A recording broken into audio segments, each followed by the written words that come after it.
my Bad Antenatal Experience, and it was like the second best hospital in that vicinity. And the doctor was like, "Oh, that's outdated. We no longer do this. This is a modern day." and in my mind I was like, oh, like, okay, modern day. Okay, the hospital is so beautiful. My doctor is white, and maybe that's why we don't do antenatal classes, because the hospital has gone up there. You guys are still down there, you know? This is how most doctors kill people, because you're having a bad day. You have to undergo blood transfusion before and after delivery. And I'm like, what the? You have to give birth, if not, the baby's going to die.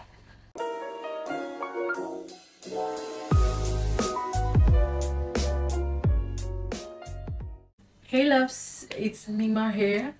Please, if you're new here, do not forget to click on the subscribe button so that anytime I post a new video, you'll be the first to be notified, okay? So this is my first official appearance since I gave birth. Yeah, any other video you saw after I gave birth was done before I gave birth, okay? So yeah, pardon any noise you be hearing in the background. My baby is actually here, he's lying down, so any little, you know, he's the one, okay? So yeah, this is going to be another exciting episode to talk about, so sit back and enjoy it, okay? So I'll be sharing my antenatal experience with you today, my Bad Antenatal Experience. So when I found out I was pregnant, we started looking for a good hospital to register in. Remember, in one of my videos, I'll put it up here, my pregnancy journey part 1, I said something like the first hospital I went to when I was having the signs and symptoms told me I wasn't pregnant and they refused to do a test. Very funny hospital. So yeah, after that experience, we're very skeptical of the minimalist hospital. So I was like, if this hospital can do this, other hospitals in this category will be able to do this to me too. So let's look for the best. I just want the best. My husband was like, yeah, he wants the best too. So we started searching for a good hospital in the area where we were living then. So we finally got a hospital, and it was like the second best hospital in that vicinity. So even when they told us the cost of delivery, the cost of antenatal and everything, we didn't care. Yeah, it was on the high side, but we didn't care because we were after the good service. In our minds, oh, you guys are gonna give us the best antenatal experience, the best delivery experience and all that stuff. So we didn't care of the amount, we just wanted the best. And the doctor assigned to me was a white doctor, so all my mind was, oh my god, I'm in the safe hands, okay? So it's more like I'm giving birth in another country, but in Nigeria. You get that vibe. That was what it was given. So I was like, okay, we're in the safe hands, my doctor is white, and you know. So we started the process financially, and I started at sending my antenatal appointments. Yeah, my husband was always with me in all of my appointments. Shout out to my sweet husband.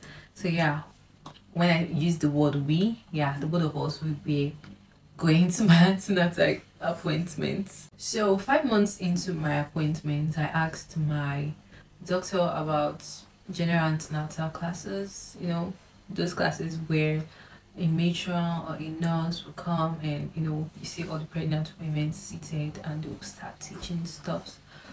And the doctor was like, "Oh, that's outdated. We no longer do this. This is a modern day." and in my mind I was like, oh, like, okay, modern day. All right. So but my mom was always asking, don't you attend antenatal classes? Because there's some questions I would ask and she'd be like, don't you attend antenatal classes? Don't they teach you these things? I'm like, no, I'm not seeing anybody. All they do is take my vitals. I go into the doctor's office, the doctor asks me a series of questions and give me my routine drugs, and off I go. That is my antenatal. My mom was surprised. She was like, okay. And me, I was telling her, Okay, the hospital is so beautiful. My doctor is white. And maybe that's why we don't do antenatal classes, because the hospital has gone up there. You guys are still down there, you know? So when I started my antenatal, the doctor was always like, my hemoglobin was low, and they will always prescribe a particular capsule for me to take, and that medication became part of my antenatal routine drugs. Let us spin. Look at the camera. Look at it. Look at the camera, baby. Why are you looking at me like that? You've not seen your mom like this. Could have been looking homeless all the time, right? I can't look homeless for the camera, okay? I'm so beautiful, right? Oh, you can't get your eyes off me. You don't want to look there. You want to look at me. Okay. Oh my god, did you just puke? Shit. Life of a mom. So when I started my antenatal, my doctor said my hemoglobin was low. So he prescribed particular medications I'll be taking alongside my routine drugs, and he said to take it all the time. So I started taking it, and I asked if there was a particular meal I should always take, or things to do to just boost my hemoglobin level. And he was like, no, you can eat anything. And like in my mind I was like, wow, I can eat anything, really? In all, I was very, very happy. I was like, okay, I can eat everything. So I started eating everything except for soda drinks. Yeah, I don't do soda. Even before my pregnancy, I don't do soda. So 6 to 7 months into my pregnancy, I was always weak, always tired, unable to do my normal house chores. And in my mind I thought, okay, maybe it's because my bum is getting bigger, so, or maybe it's because the pregnancy is just, we're going into the final stage. So I was like, okay, maybe it's because of that. So I started giving myself excuses without knowing that my hemoglobin level was getting more critical. I didn't make any complaints to the doctor because I thought everything I was feeling was super normal. So on my 7th month, I visited the hospital for my regular antenatal, and I was told my white doctor was on leave and a black doctor was taking his place. So I was like, okay. So when I saw this Nigerian doctor, I complained to him that it seems I had malaria in that particular week. I told him I had malaria, the way I was feeling. I didn't like the way I was feeling. What is it? What is it? Look at the camera. You said no. You don't want to look at the camera, right? You want to disturb me. You want to disturb me. You want to disturb mommy. Don't do that, okay? Mommy's trying to work. Yeah, sleep, baby. Oh my god. Relax, okay? You're laughing. Relax, okay? Uh-oh, that's not a laugh. You're crying. What is it?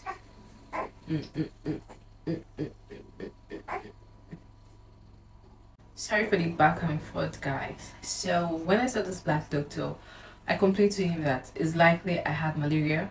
And mind you, when I usually complain to my white doctor that I have malaria, he'll usually send me to the lab and ask me to run some tests, and if it comes out positive, he prescribed medication for me and make me take half dose of those medications, because it is said that pregnant women don't take full dose of malaria medications. If not, it's something between life and death. I've seen someone firsthand died from taking full dose of malaria drugs. So I complained to this doctor and didn't take me seriously and told me it might not be true that I have malaria. It might be I'm just fatigued, I'm just tired. Even without even sending me to the lab to confirm, he went ahead to say if I got home and I was still feeling some type of way, I should take full dose of paracetamol, which is unusual because my doctor will always tell me to take half dose, which is 1 tablet. This doctor went ahead to tell me to take 2 tablets, and I was like, "Are you number?" Remember, I was like, "Are you mad?" So I asked him, "Can I run the test? Okay, the lab is just beside your office. Can I just go run the test to see if it's positive or negative?" He was like, "No need, no. There's no need to do that. Let's not run the test. Just if you get home and you still feel some type of way, just take paracetamol and they'll solve it." I'm like, really? Really? Mind you, I usually have headaches because of the pregnancy, so I take half dose of paracetamol. If it was something paracetamol can cure, I wouldn't have been complaining because I take paracetamol like almost every day. I got really pissed. When we're done talking to him, I and my husband stepped out of his office and we went straight to the reception and asked them if the doctor was a student doctor because he was behaving strange. And they asked what the problem was. We explained, told them this is what Dr. A will do and Dr. B is doing otherwise. And we were like, oh, they're different people, different doctors. We made them understand that it's wrong, what he was saying is wrong. But they were covering up for him and saying, oh, maybe you don't have malaria, maybe it's right, this, that. I insisted and told them I wanted to do the test. So I went. Normally I'm not even supposed to pay for that test because it is in my antenatal package, but because the doctor was insensitive, I had to pay for the malaria test. And I paid for it, and something that was inside my package, I had to pay for it. I paid for it and ran the test and it came out positive. Positive. And I was pissed, my husband was pissed. We went home, and when we got home, I complained to my white doctor via WhatsApp, and he covered for the black doctor by saying, oh, don't mind my colleague, maybe is having a bad day, maybe this, maybe that. You're having a bad day, do you want to pass it to your patients? This is how most doctors kill people, because you're having a bad day. You just reminded me of a movie I saw. This doctor was having a bad day. She got drunk and came to work, and she was supposed to inseminate someone to get pregnant, and she made a mistake and inseminated someone else who is a virgin, the pregnant virgin. So this is the mistakes doctors make, and it's so annoying. So the white doctor just prescribed the normal half dose medication he usually gives to me when I have malaria. He told me, oh, don't mind him, you'll be fine, okay? It's good you came to me. And I was like, okay. Mind you, I even talked about this on TikTok in one of my vlogs. I talked about the doctor trying to kill me, putting my life in danger, blah blah blah. And trolls went ahead to comment that I don't like the doctor. I'm just hating him. I'm a hater. The doctor did nothing wrong. I just hate him. And I'm like, what's my business with liking someone? What's my business? Like, I'm here for my health and for my baby's health. Am I looking for a husband that will be liking you? I know it's not that kind of like though, but what's my business with liking you or not liking you? Just do your job. Well, TikTok will always be TikTok. Without the hate comments, we would not grow, okay? So in my next appointment, I asked the same doctor, about my hemoglobin level. I was like, doctor, you guys are always saying my hemoglobin is low and you guys are not saying anything about it. You just keep giving me this medication that I have not been doing anything for the hemoglobin. If this medication works as you say, my hemoglobin would not be low, because I've been taking this medication since the first day of this pregnancy. And the doctor was like, oh, really? And I was like, okay, what's the implication of hemoglobin being low prior to delivery? And he went ahead to say, oh, you have to undergo blood transfusion before and after delivery. And I'm like, what the? You guys didn't tell me this from the start. I was shocked and I rejected it in my mind. I was like, God forbid, I'm never going to get a blood transfusion. before and after my delivery. Yeah, people get blood transfusion daily, but it is not my portion. No, it's not me. So when I got home, I called my mom and I was like, oh, this is what the doctor said. My hemoglobin has been low. And they said they're going to give their family member blood transfusion before and after delivery. My mom was shocked and she called a lady matron that she knows. And the lady called me and she started asking me questions and she was like, for how long have your hemoglobin been low? I told her and she was shocked. She was like, what medications have they been giving you? I told her. She was like, they didn't give you this, they didn't give you that. I said, no, they didn't give me those things you're calling. And she was really, really shocked. She was like, what's the name of the hospital again? And who are the doctors? I told her. She was like, wow. She even went ahead to ask me the kind of foods I've been eating. I told her the doctor said I can eat anything. I've been eating anything I deem fit, anything I like. And she was like, your hemoglobin is low. You're not supposed to be eating just anything. Oh. So she was like, I should change hospital immediately. Even if I don't have time, I need to change hospital because that hospital is not doing me any good. So I was like, okay, yeah, I've had it in mind that we're already going the wrong way with this hospital. I and my husband, we had it in mind since the black doctor did that shit, the malaria. We already had it in mind that this is a no-no. It's a no-no. I can't accept this. So she went ahead to prescribe some medications for pregnant women. You know, medications that we usually give to pregnant women for antenatal that this hospital did not give to me. Mind you, they gave me medications, but the medications was not complete. And I was paying heavily for these medications. Even after paying heavily for my antenatal, I was paying up to 50,000 naira for every visit. Okay, every month. Medication lasts a month.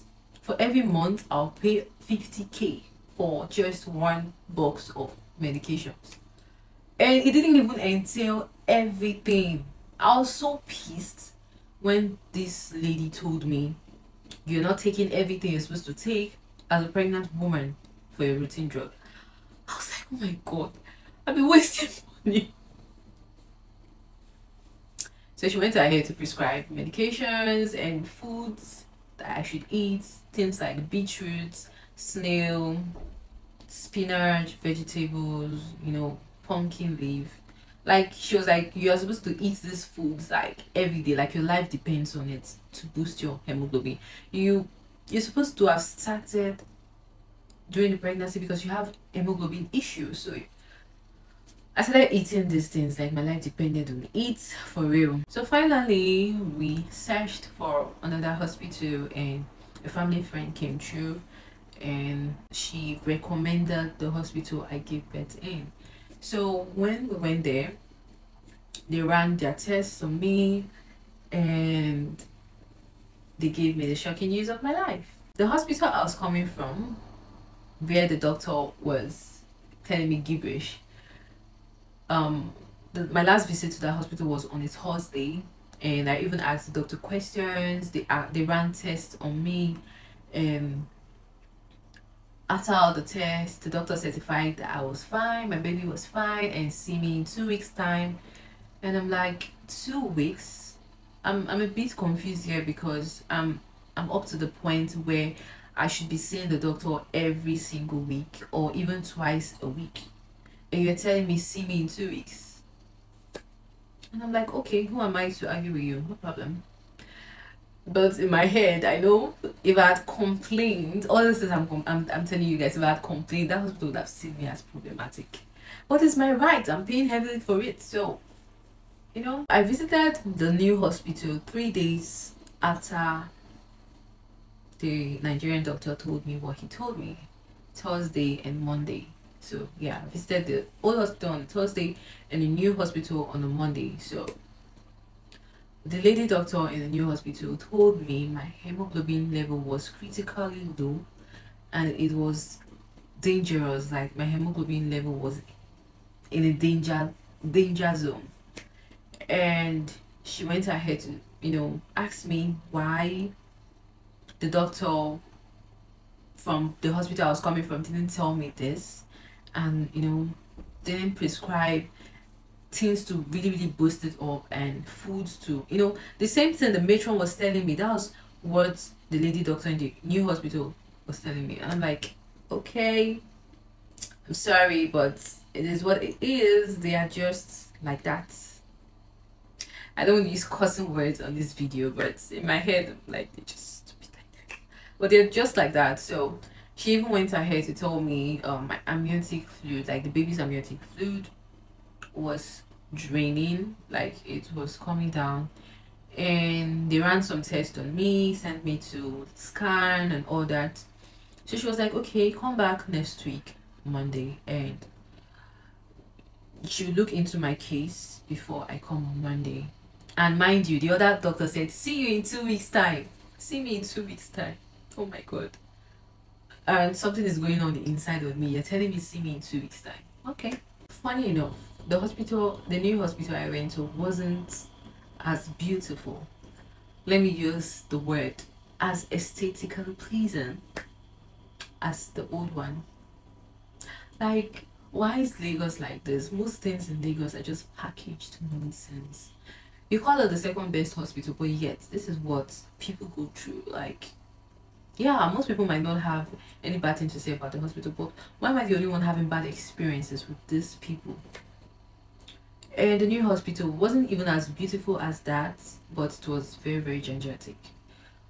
So I went home cussing on both doctors, white and black, because they were going to put my life and my baby's life in danger. So the next Monday I visited the new hospital, and okay, before I forget, remember I told you I paid heavily, like in the old hospital. I spent in, okay, let's say hospital A and B. In hospital A, I spent heavily for just antenatal. I think I spent close to 500,000, if not 500,000, for just antenatal, because every time I go there, I'll always pay for stuff, and their stuffs are always very expensive, just because it's in Lekki. Okay, the new hospital I went, I did not even spend up to, I didn't spend up to 30,000 naira for antenatal, because they said I'll have to pay for antenatal even if I am due for delivery. I'll have to pay. So it was so annoying, very annoying.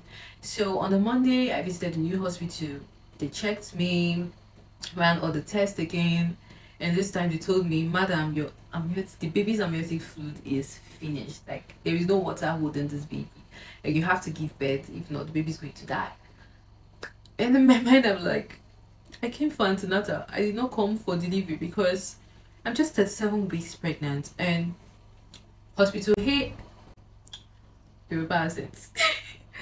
Hospital A said I was going to give birth on the 39th week, so meaning I have 2 weeks more to go, because that was when they said it's gonna be my EDD. But right now hospital B is telling me I have to put to bed today, and I'm like, wow. So that was how I stayed back and gave birth to my beautiful baby. If you've not seen the video, I'll put it up here, go see it. Okay, I gave birth on a Monday, and my baby shower was supposed to be on a Tuesday. Like, everything just scattered, and I'm like, oh my god. My clothes was set already, most things were paid for, the location was set, and here I am giving birth, and my baby shower is supposed to be the next day. And it was so funny. It was very funny, because when I gave birth, people were like, oh yeah, the pictures, yeah, this, yeah, that, and I'm like, there is nothing. Thank God for the DIYs I did at home, just playing around with my bum. I was very pained. My baby came telling me, I'm not gonna do the baby shower shit, okay, mommy? I was pained because I know my baby shower was supposed to be, very beautiful, elegant, my first time. So I'm supposed to, experience such things, but no, I didn't. My first time, I didn't. So yeah, that was my bad antenatal experience. Lesson learned, not all that glitter is gold. Because in my mind I was like, Oh my god, hospital is so fine, so beautiful. I have a white doctor, so they're gonna treat me.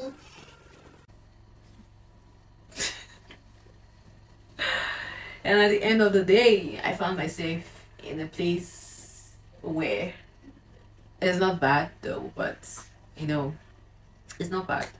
So in all, God had his plan for me, you know. I had my plan for myself, but God was like, your plan is not good enough. Let me take the wheel. And I'm so grateful that he took the wheel.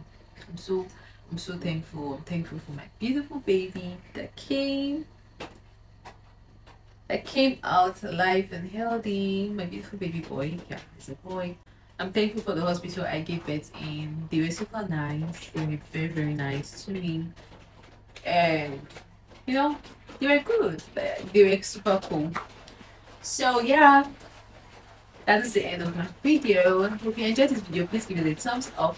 And don't forget to share this video with your family and friends so that more people can join this family, okay? So thanks for watching. Until next time. And love. Bye.